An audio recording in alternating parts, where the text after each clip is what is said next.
All right, welcome to World War I. The United States had managed to stay out of international politics for a while in the 19 teens, but international competition was attempting to draw the United States out of its isolationism and trying to get us to get more involved in world affairs. So the main causes, and this is an acronym that'll help you remember what caused World War I, was militarism, alliances, imperialism, and nationalism. So remember main: militarism, alliances, imperialism, and nationalism. So with militarism, all of these great world powers were creating an arms race, essentially. Total defense expenditures for the great powers were increasing between 1870 and 1914. And you can see just between 1910 and 1914, the defense expenditures for Russia alone were that 73% increase in defense expenditures. They are ramping up for an industrialized war. And that creates and causes a lot of instability along with some nationalism in Europe. A nationalism is this intense devotion to one's country. It's like patriotism on crack, and it leads to competition and rivalries. And in Europe, it led to fear of Germany. You also had these old empires, and you can see them down in the bottom right-hand corner, that were competing for colonies all over the world. This is the age of imperialism. Ethnic groups wanted to become more independent from these empires within the empires, and we'll talk about that when we get into the Balkans, that area down there near Serbia, Bulgaria, and Romania. You had these old-style governments, imperial nations that were building these large armies and navies, and that was creating fear among their neighbors. And so that fear drives them to seek friends in the neighborhood. For example, if you are France, you're kind of freaking out because Germany's building this gigantic army and navy. So you seek out friends, you seek out Russia, you seek out England to counter that neighbor. So this alliance system was actually secret, and that was part of its problem too. It wasn't openly known who was in an alliance with each other. But you had the Triple Entente, which made up of the Great Britain, France, and at the time Tsarist Russia, and then you had Italy, Austria-Hungary, and Germany on the Triple Alliance. So these alliances also lead to a furthering of an arms race and building of more armies. Just prior to World War I, the imperial nations began to compete and create these huge navies. And it was really an industrialized military at this point. Later, Italy and the United States will join in the efforts as well. So here you can see sort of how the world was divided in 1914. Economic and imperial rivalries were all over the world, and it was the Europeans that were primarily controlling everything. So here are the alliance systems again. You also had the Ottoman Empire that become known, these alliances, once the war breaks out, becomes the Central Powers and the Allied Powers being France, Italy, Russia, Great Britain, and Portugal, and parts of Greece, and parts of Serbia and Romania, and then you had Germany, Austria-Hungary, and the Ottoman Empire. And you also had some nations that tried to stay neutral. So this aggressive nationalism, well, that's special, created intense competition. It was fueled by social Darwinism and racism. It was fueled by anti-communist and anti-anarchist sentiment and just fear in general. You also had this movement within these empires of individual nationalist groups or ethnic groups seeking their own independence. And this was really bubbling up in the Balkans. It was called Pan-Slavism.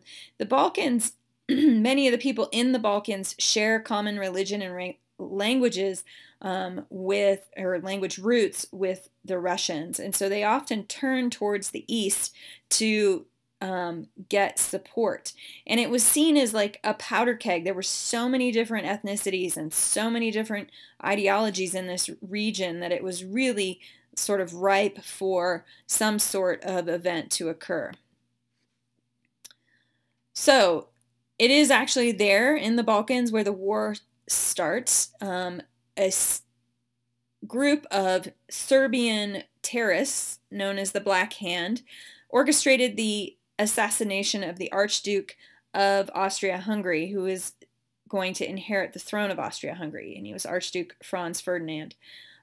These alliances then caused a chain reaction, and so Germany, Austria-Hungary declares war on Serbia. Russia then declares war on Austria-Hungary, which means that France then needs to declare war on Austria-Hungary, which means Germany needs to jump in, and then Great Britain's in. And then next thing you know, everybody's in on the war effort.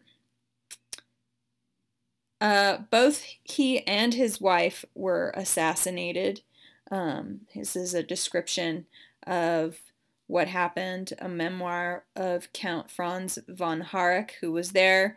You know, pretty brutal. They were in a parade, and the assassin came right out and shot them in the parade. So this is again driven by the main causes, and it all explodes. So then immediately in 1914, all of the nations begin to sort of mobilize for war and blame each other. And you can see it's going to take a while. The war develops into what is known as a trench warfare, and after the initial German advance failed to defeat France. Initially, under the Schlieffen Plan, the Germans thought they would just march right across Belgium and into France, but the Allied forces sort of pushed them back, and it was in that area of France, in the northeastern part of France, where it sort of becomes a stalemate. And at this point, they don't want to split into two forces, a Western Front and an Eastern Front, so they're trying to focus all of their efforts in France. And the soldiers dig in on both sides. And this leads to the stalemate because they're fighting using old tactics, the old like charge sort of tactics, but they're being torn down by these modern rapid fire rifles and machine guns and new major artillery, etc., etc.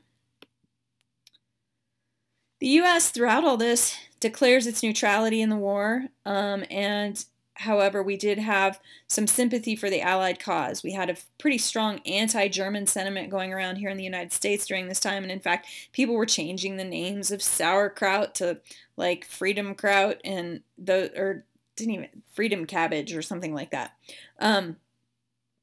You know, there were awful rumors and propaganda saying that the Germans were destroying villages and children, and that they would come here and do the same thing here. So propaganda was used to dehumanize the Germans and paint them as a real enemy. So the U.S., sympathetic to that, began to export war materials to help the Allies. They were shipping war materials to France and Great Britain.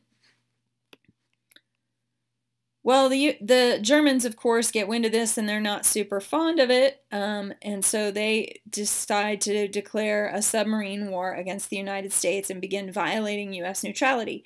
They establish a blockade around Great Britain to limit supplies, and then they just begin to attack other ships and U.S. ships coming into British harbors. Woodrow Wilson wins the election in 1916 on a policy of he's keeping us out of the war, which was an isolationist policy, which was still pretty popular. These German U-boats, these German submarines, were small, maneuverable, and they could really sneak attack, and they were just devastating ships in the North Atlantic and around Great Britain. And Wilson stuck to his guns. He was adamant that we were going to stay out of the war. When the war evolves into a stalemate, and here's some images from the trench warfare, both sides wanted the United States to get in on the war to sort of tip it, and neither side is winning the war on the Western Front. An Eastern Front does open down in the Ottoman Empire as well. Thousands of miles of trenches were built. Nobody was gaining any territory. You would charge over the top into no man's land, this space that could have been just a few hundred yards filled with barbed wire, and people would get stuck in it, and then they'd be gunned down. You had new technology that came out of this war, submarines, like I mentioned, the U-boats.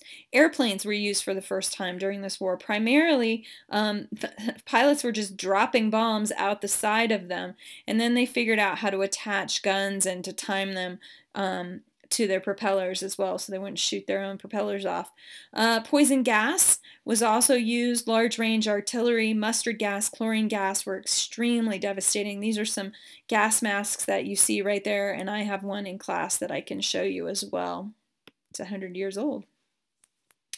So then the U.S. continues to export materials, and we continue to remain neutral. We're hindered by the U.S. or by the British blockade and German U-boat attacks. And then German U-boats are sinking any ships that they find. So this was called unrestricted submarine warfare.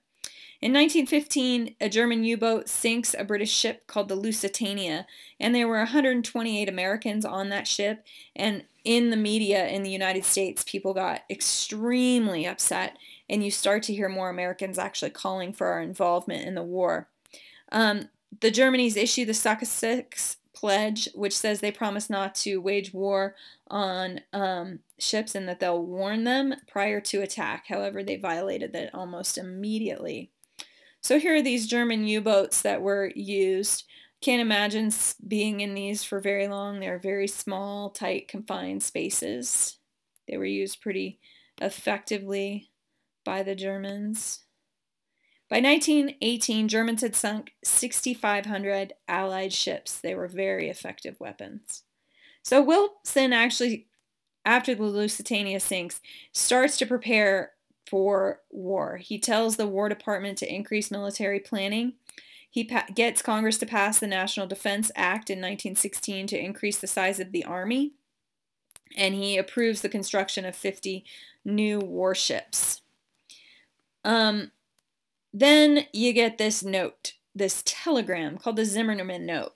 And Germany attempts to get Mexico involved into the war and try and get the Mexicans to actually sort of promise to invade America. And this was kind of this final straw for U.S. citizens when they find out that the Germans had sent this telegram to Mexican diplomats. And so Americans begin, and Congress begins to push for a war declaration. So here's the Zimmerman Note. It says, on the 1st of February, we intend to begin a submarine warfare unrestricted. In spite of this, it is our intention to endeavor to keep neutral the United States of America. If this attempt is not successful, we propose an alliance on the following basis with Mexico, that we shall make war together and together make peace. We shall give general financial support, and it is understood Mexico is to reconquer lost territory in New Mexico, Texas, and Arizona. The details are left for your settlement. So again, you can see this is going to be pretty upsetting to people in the United States. So the principles that we fought for and which were addressed in Wilson's speech announcing and requesting declaration of war was peace without victory. Nobody's going to win. Everybody's losing. This would be the war to end all wars. The world must be safe for democracy. That is our goal, is to promote democracy around the world and make it safe for that. To defend individual human rights, to defend our own trade here in the United States, and our own neutrality and our right to remain neutral, and to have freedom of the seas, and to allow self-determination for all nations, allowing nations to decide their own fate through democratic elections. So there you have it, World War I, the end.